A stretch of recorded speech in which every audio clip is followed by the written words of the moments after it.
Frédéric Julien, je suis professeur de littérature ici au Cégep.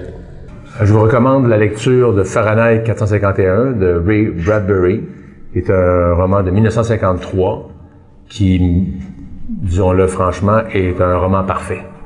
Alors c'est un roman d'anticipation et en même temps qu'un roman d'apprentissage. Un roman d'anticipation avec tout ce que ça veut dire, donc des espèces de projections sur l'avenir, qui d'ailleurs s'avère tout à fait intéressante, des radios-dés, donc il aurait déjà compris l'éventuelle possibilité d'avoir de la musique dans les oreilles, des écrans qui font finalement toute une pièce, en fait, qui sont même carrément une sorte de métaphore de la caverne de Platon, puisque un des personnages principaux rêve d'avoir les 4 murs couverts d'écran, etc.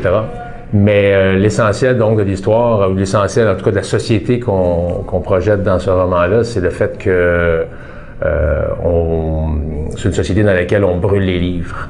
Donc, mais contrairement à ce qu'on pense, il y a un superbe discours du capitaine, parce qu'en fait, les pompiers donc ont pour tâche donc de brûler les livres, et on s'aperçoit entre autres dans un superbe discours donc du capitaine des pompiers que c'est pas pour c'est une forme de censure bien sûr, mais c'est surtout parce que les gens considèrent que les livres sont dangereux. Alors, ce qu'on dit, ce que le capitaine dit, entre autres, il dit « Plus vaste est le marché, Montag », parce que Montag, c'est le pompier, donc c'est le personnage principal. Et il faut dire une chose, quand je dis que c'est un roman d'apprentissage, c'est que le pompier lui-même découvre l'ampleur de son ignorance ou de son inconscience à travers, bon, c'est ça qui est merveilleux, c'est qu'il découvre ça à travers 3 personnages féminins. D'abord, il rencontre une jeune qui est une sorte de marginale qui lui apprend, entre autres, là, je dis, c'est un exemple parmi d'autres, il lui apprend à aimer la pluie ou à regarder le monde autour de lui. Il y a une femme qui décide de se laisser brûler avec ses livres. Donc là, évidemment, comme il l'a dit lui-même, là, ça gâche le rituel. Et bon, évidemment, il est complètement sidéré par son courage et par le fait qu'on puisse aimer les livres au point de vouloir perdre sa vie. Et troisièmement, il découvre que sa propre femme, qui est dans une sorte de caverne, justement, comme je le disais tantôt avec ses écrans, sa femme se suicide sans s'en rendre compte par inconscience, justement. Et donc, c'est tout à fait le contraire, parce que c'est un livre qui fonctionne par jeu de miroir. Alors, le pompier a comme miroir son capitaine. Le pompier lui-même rencontre un professeur de littérature qui l'amène à faire une autre étape dans sa vie. Le pompier finit par devenir un homme livre, mais rencontre donc un homme livre parce que c'est des gens qui assimilent donc des livres avant de les brûler pour pouvoir justement transmettre quelque chose à une éventuelle société renaissante, en tout cas possiblement renaissante. Donc, mais ce qui est fabuleux là-dedans, c'est que c'est la façon même que le capitaine, qui ne peut être quelqu'un qui a déjà lu des livres pour être aussi autant capable de critiquer, de décortiquer, d'analyser sa société, il dit plus vaste est le marché, Montag, moins vous tenez aux controverses. Souvenez-vous de ça. Souvenez-vous de toutes les minorités, aussi minimes soient-elles, qui doivent garder le nombril propre. Auteurs pleins de pensées mauvaises, bloquez vos machines à écrire. Ils l'ont fait. Les magazines sont devenus un aimable salmigondi de tapioca à la vanille. Les livres, à en croire ces fichus snobs de critiques, n'étaient que de l'eau de vaisselle. Pas étonnant que les livres ont cessé de se vendre, disait-il. Mais le public, sachant ce qu'il voulait, tout à la joie de virevolter, a laissé survivre les bandes dessinées et les revues érotiques en 3 dimensions naturellement. Et voilà Montag. Tout ça n'est pas venu d'en haut. Il n'y a pas eu de décret, de déclaration, de censure au départ, non. La technologie, l'exploitation de la masse, la pression des minorités, et le tour était joué. Dieu merci. Et là, donc, ce qu'on dit dans la préface, qui est une magnifique préface, soit dit en passant, c'est un livre donc américain, mais qui est magnifiquement bien traduit. Dans la préface, on dit il n'y a plus de... bon, on ne brûle pas encore les livres, mais on les étouffe sous le silence. Hein? Et s'interroger justement sur le fait que Aujourd'hui, c'est pas le problème de les brûler, c'est le problème que les gens ne veulent plus les lire, hein, donc parce qu'ils n'attirent pas assez de public, parce qu'ils n'entraînent pas assez de publicité, parce qu'ils ne rapportent pas assez d'argent. La dictature de l'audimat, hein, de la cote d'écoute, c'est la dictature de l'argent. L'argent contre la culture. Donc, c'est toute cette problématique-là qui se met en jeu dans le livre. Et la raison pour laquelle je disais que c'est un livre parfait, pour un professeur de littérature, c'est toujours ça le défi, c'est qu'il est à la fois, au niveau de l'histoire est impeccable, elle est passionnante. L'écriture est absolument extraordinaire. Il y a des numéros d'anthologie là-dedans, entre autres, plein de références mythologiques. Donc,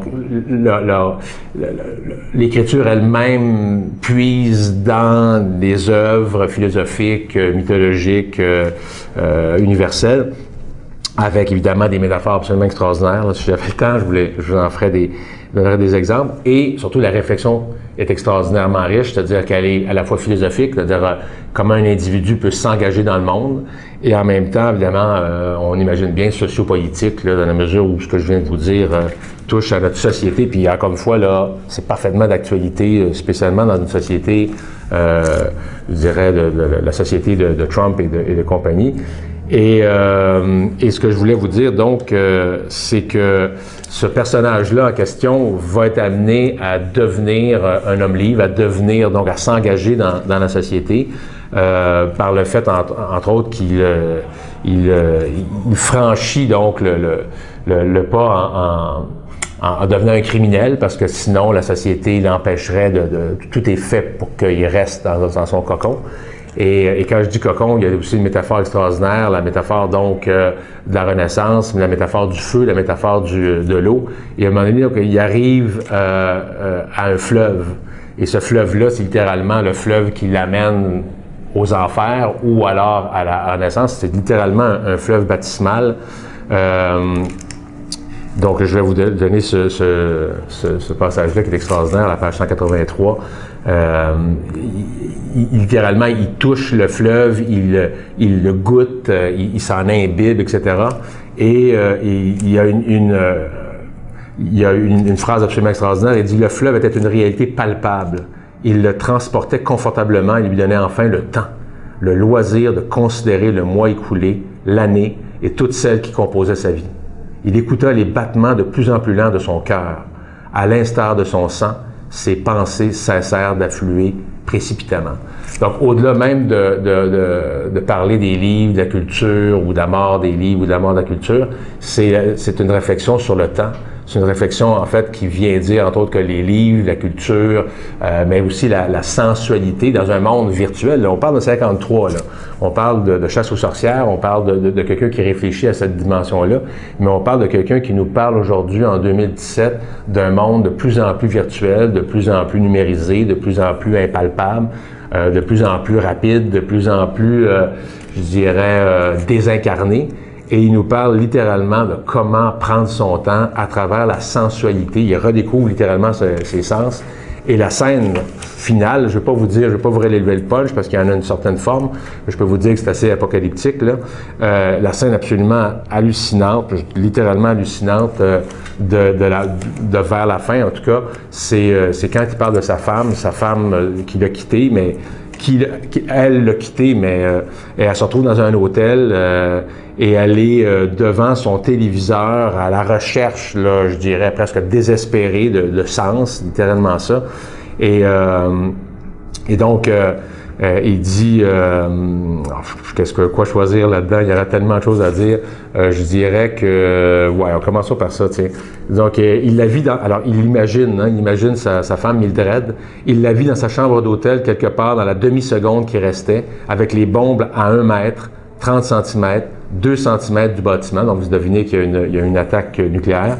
Il la vit penchée vers les grands murs chatoyants, tout couleur et mouvement, où la famille, parce qu'il y a des familles, il y a des espèces de télé-réalité avant l'heure, là, d'une famille, donc, qui lui parle, et lui parlait, où la famille babillait et jacassait et prononçait son nom, et lui souriait sans rien dire de la bombe, qui était maintenant à 2 cm, 1 cm, 1 demi-centimètre du toit de l'hôtel. penché, la tête pratiquement dans l'écran, comme si son appétit d'image voulait y débusquer le secret du malaise qui lui valait ses insomnies. Mildred, penchée, anxieusement les nerfs à vif, comme prête à plonger, tomber, s'enfoncer dans cette grouillante immensité colorée pour se noyer dans le bonheur qui y brillait. Je ne sais pas ce que vous en pensez, mais c'est plein de trucs comme ça, c'est plein d'explosions, je dirais, d'écriture qui parlent à tout point de vue, là, à l'âme, à l'intellect, au sens même à la limite. Encore une fois, je vous conseille ce livre-là. Je le redis une deuxième fois, c'est le livre parfait. C'est le livre parfait aussi pour notre époque. Et je pense que c'est à lire et à relire et à méditer. Et j'invite même peut-être tous ceux qui pourraient, parce que là, le problème avec Bradbury, c'est que le problème des droits d'auteur, mais il faudrait vraiment en faire une pièce de théâtre et vivement un film.